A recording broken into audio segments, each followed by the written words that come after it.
I used to live in an apartment complex that had an enclosed driveway.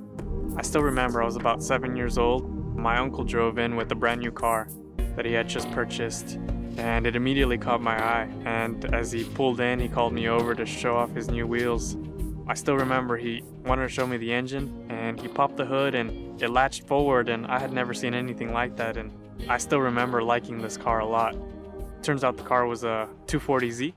So it was probably around high school where I started getting this idea that I wanted to restore an old car.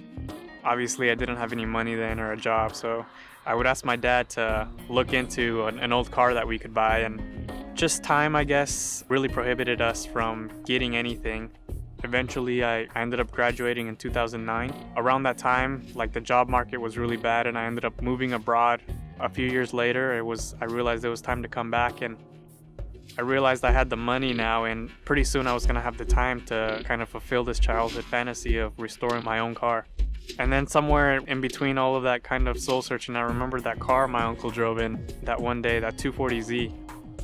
Doing more research, I really got into it, looking into the history of the car, kind of the race pedigree, the fact that it was lightweight. During its time, it's kind of an underdog. It was a low-budget car, but it outperformed Porsches in all kinds of races, so I got really drawn into that. So I started looking into it 3 months maybe before I came back to the US. It took probably about those 3 months and another 9 months before I finally found a chassis that was worthy of restoration. I was looking for a rust-free example, mostly complete, all the interior was there. Basically, a year and a half later, I have what's behind me. It's kind of fun looking back, I started from nothing. Didn't really have any mechanical background, especially cars, other than, basic how to use a screwdriver, how to use a hammer. Very little knowledge on, what it was going to take a car apart.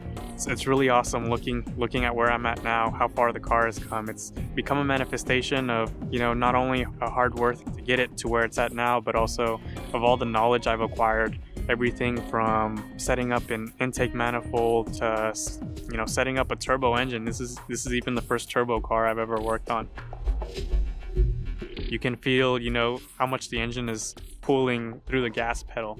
Every vibration kind of conveys an emotion when you're driving it. Sometimes it feels like the car is on the verge of braking, and there's kind of an excitement that the car communicates, through all the nuances of the rattles, just because it's an old car. And you don't get that in newer cars, they're just so full of electronics that, you kind of get desensitized to the actual experience. And this car doesn't have any of that.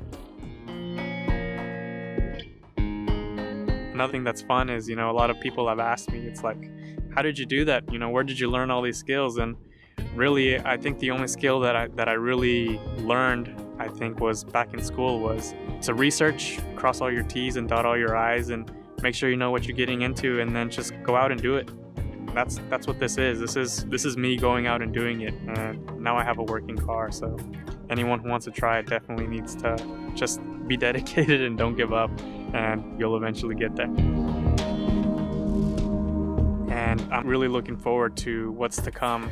I don't consider the car done. There's still lots left to do. After that, take it to the track and start racing it. So it's exciting to see how not only the vehicle is going to develop, but how I'm going to develop as a person. My name is Sergio Marquez, and I drive a 1972 240Z.